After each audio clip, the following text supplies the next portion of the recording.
सर्व बांधवांना सस्नेह जय जिजाऊ जय शिवराय.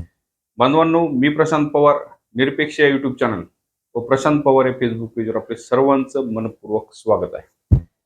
बांधवांनो, आजचा आपला व्हिडिओचा विषय म्हणजे की अखेर वाल्मिक कराड हा शरण आला. तसं बघायला गेलं हा वाल्मिक कराड कोणी महात्मा नाही की त्यावर आपण व्हिडिओ बनवू, परंतु तरी सुद्धा परिस्थिती नेमकी ऍक्च्युली काय आहे ही अवगत व्हावी, यामुळे हा व्हिडिओ आपण बनवत आहे. आज दुपारीच वाल्मिक कराड हा पुणे सीआयडी ब्रांचमध्ये सरेंडर झालेला आहे. तसं बघायला गेलं तर जवळपास तो नेमका शरण आलाय की त्याला अभय दिलं गेलेलं होतं, यावर अजून तर मोठं प्रश्नचिन्हच आहे. कारण गेले जवळपास 22 दिवस उलटून गेलेले असताना सुद्धा हा वाल्मिक कराड मोकाट फिरत होता. आज महाराष्ट्राची पोलीस यंत्रणा इतकी प्रगत असताना सुद्धा 22 दिवस हा वाल्मिक कराड पोलिसांना सापडू नये हे मोठं आश्चर्य मानावं लागेल. कारण महाराष्ट्रात कुठे सुई सुद्धा हरवली तरी सुद्धा महाराष्ट्र पोलीस हे सापडू शकतात, एवढं महाराष्ट्र पोलिसांचं भारतात नाव आहे. परंतु एवढा मोठा वाल्मिक कराड त्यांना 22 दिवसापासून सापडत नव्हता, हे मोठं आश्चर्य मानण्यासारखी गोष्ट आहे.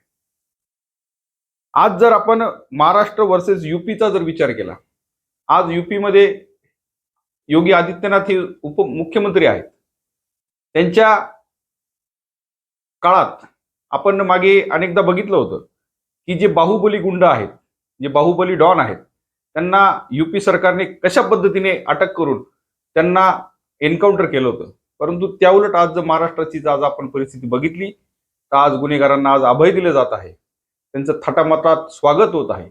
आज तो वाल्मिक कराड ज्याच्यावर मुख्यमंत्र्यांनी मोका लावू असं म्हटलेलं आहे, असा हा वाल्मिक कराड थाटात व्हिडिओ जाहीर करतो आणि त्या व्हिडिओमध्ये सांगतो की मी आज दुपारी पुणे येथील पोलीस स्टेशनमध्ये शरण येणार आहे. त्याच्यासाठी बंदोबस्त लावला जातो. त्याच्यासाठी जसं सेलिब्रिटीचं जसं आगमन होतं तशा पद्धतीने अनेक टीव्ही कॅमेरे, टीव्ही रिपोर्टर व पत्रकारांची झुंबड त्याच्या भोवती उडते. अशी ह्या वाल्मिक कराडला प्रसिद्धी दिली जाते आणि असा हा वाल्मिक कराड प्रसिद्ध सुद्धा आहे. आज त्याची आज राजेशाही थाटात एंट्री झाली आणि त्याला सोडायला आलेले होते परळीतले 2 नगरसेवक. म्हणजे आज विचार करा, ज्याच्यावर आज मोका लावणार असं म्हटलं जातं आहे, अशा गुंडाला, अशा आरोपीला सोडायला सरेंडर करायला येत आहेत परळीतले 2 नगरसेवक. यावरून त्याला किती मोठं राजकीय अभय आहे व त्याला किती मोठं राजकीय संरक्षण आहे ही गोष्ट तुम्हाला सर्वांना लक्षात येईल. आज या गोष्टीवरून एक आठवण येते की मागे विलासराव देशमुख आणि आर आबांची या गोष्टींवरून आठवण येते. विलासराव देशमुख जेव्हा एक टेररिस्ट हल्ला झाला होता, हा हल्ला बघण्यासाठी विलासराव देशमुख जेव्हा घटनास्थळी गेले होते, फक्त चुकी त्यांच्याकडून झाली काय की राम गोपाल वर्मांना ते बरोबर घेऊन गेले व त्या एका गोष्टीवरून त्यांनी आपल्या मुख्यमंत्री पदाचा सुद्धा राजीनामा दिला होता. त्याचप्रमाणे मुंबईवर जेव्हा हल्ला झाला तेव्हा आर पाटलांकडून एक चुकीचा शब्द बोलला गेला होता. तो शब्द म्हणजे की बडे बडे शहरों में छोटी छोटी बातें होती रहती है. या एका वाक्यावरून आर पाटलांनी नैतिक जबाबदारी म्हणून आपल्या गृहमंत्री पदाचा व उपमुख्यमंत्री पदाचा राजीनामा दिला होता. आज ही नैतिकता कुठेतरी, या नैतिकतेचा आज कुठे महाराष्ट्रात आपला अभाव दिसत आहे. त्याचप्रमाणे मागील सरकारमध्ये आपण जर बघाल तर अनिल देशमुखांना 100 कोटींच्या खंडणीवरून, तसेच संजय राठोडांना पूजा सावंत नामक एक मुलगी आहे तिच्या आत्महत्येवरून राजीनामा देण्यास याच आपल्या देवेंद्र भाऊ फडणवीस यांनी भाग पाडलेलं होतं. परंतु आज ही नैतिकता नेमकी कुठे गेली? आज हा दबाव त्यांच्या संबंधित मंत्र्यावर का आणला जात नाही? आज त्यांना तुम्ही पाठीमागे त्यांना संरक्षण देण्याचा प्रयत्न तर करत नाही आहेत ना, ही शंका आज महाराष्ट्रातील जनतेला येत आहे. कारण आज महाराष्ट्रात तसं बघायला गेलं तर 3 भाऊ आहेत.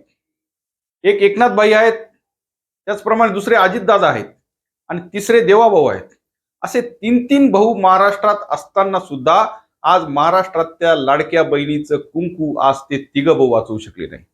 कुंकू वाचवू शकले नाही तर नाही, परंतु त्याच्या कुंकू ज्यांनी मारेकरी, जो मारलं गेलं, संतोष अण्णा देशमुखाचा ज्यांनी निर्गुणपणे खून केला, अशा मारेकरींना सुद्धा आजपर्यंत ते पकडले गेलेले नाही. आज तो शरण आला, इतक्या राजेशाही थाटात शरण आला, म्हणजे जसं त्याने शरण येऊन आपल्या पोलिसांवर व आपल्या महाराष्ट्रांवर आणि संतोष अण्णा देशमुखाच्या आत्म्यावर त्यांनी खूप उपकार केल्यासारख्या आवाज आज तो शरण आलेला आहे.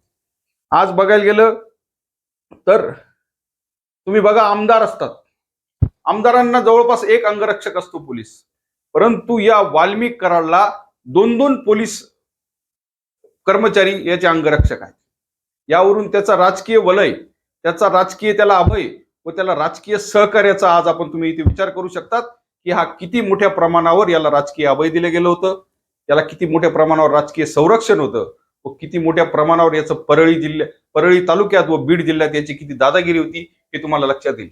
अहो सोपं घ्या ना, ज्या दिवशी त्याच्यावर अटक वॉरंट जाहीर झाले त्या दिवशी सुद्धा त्याला पोलीस संरक्षण होतं. पळून जायचा तर विषयच येत नाही. एसपींनी सरळ त्या पोलिसांना फोन लावायला पाहिजे होता आणि त्याला अटक करायला पाहिजे होती, परंतु त्या एसपींनी त्या पोलिसांना माघारी बोलून घेतलं व त्याला पळण्यास प्रवृत्त केलं. यावरून सर्व पोलीस प्रशासन वगैरे सर्व या वाल्मिक कराडच्या तालावर नाचणार आहे. म्हणून आज जर विचार केला तर एवढं वाल्मिक कराडचं चालण्याचं कारण काय, एवढं वाल्मिक कराडचं एवढं जे धकतं आहे, हे धकण्याचं कारण काय की Valmik Karad is equal to Dhananjay Munde. आज बीड जिल्हा म्हणजे धनंजय मुंडे नावाने ओळखला जातो. या धनंजय मुंडेंचं त्याला वरद असतं लाभल्यामुळे. आधी गोपीनाथ मुंडेंचं वरद असतं, त्यानंतर पंडितांनांचं वरद असतं, त्यानंतर धनंजय मुंडेंचं वरद असतं. असा करत करत हा छोटा वाल्मिक मोठा वाल्मिक अण्णा कराड झालेला आहे. म्हणून या वाल्मिक कराडचं एवढं बीड जिल्ह्यात एवढी दादागिरी व एवढी दहशत यांनी माजवण्याचं काम केलेलं आहे. आज सरकारला एक विनंती आहे की आज त्यांच्याकडे राजीनामा मागायला विरोधी पक्ष सुद्धा शिल्लक नाहीये. आज जर विरोधी पक्ष स्ट्रॉंग राहिला असता तर कदाचित धनंजय मुंडेंचा राजीनामा मागितला असता, धनंजय मुंडेंना राजीनामा देण्यास भाग पडला असतं. परंतु आज विरोधी पक्ष सुद्धा एवढा सक्षम आज राहिलेला नाहीये. त्यामुळे विरोधी पक्षांच्या मागणीची तसेच जनतेच्या मागणीची वाट न बघता देवेंद्र भाऊंनी, अजितदादांनी व तसेच एकनाथबाईंनी नैतिक जबाबदारी स्वीकारून आपला एक भावाची निर्घुणपणे हत्या झालेली आहे व त्या बहिणीच आपण कुंकू वाचवू शकलो नाही आहोत. या मुद्द्यावरून नैतिक जबाबदारी स्वीकारून धनंजय मुंडेला त्यांनी राजीनामा दिला गेला पाहिजे. धनंजय मुंडेंकडून राजीनामा घेतला गेला पाहिजे. कारण हा वाल्मिक कराड याचा हा पहिला गुन्हा नाहीये, याचे 100 गुन्हे झाले. हा वाल्मिक कराड एक शिशुपाल होता. आजपर्यंत त्याचे 100 गुन्हे माफ झाले, पण हा 101वा गुन्ह्यामध्ये तो सापडलेला आहे. आणि इथून मागची सर्व त्याची जर हिस्ट्री काढली गेली तर त्याच्यावर अनेक एक्स्टॉर्शन, अनेक खून, अनेक अपहरण, अनेक मोठ्या मोठ्या प्रकारचे गंभीर स्वरूपाचे गुन्हे दाखल आहेत.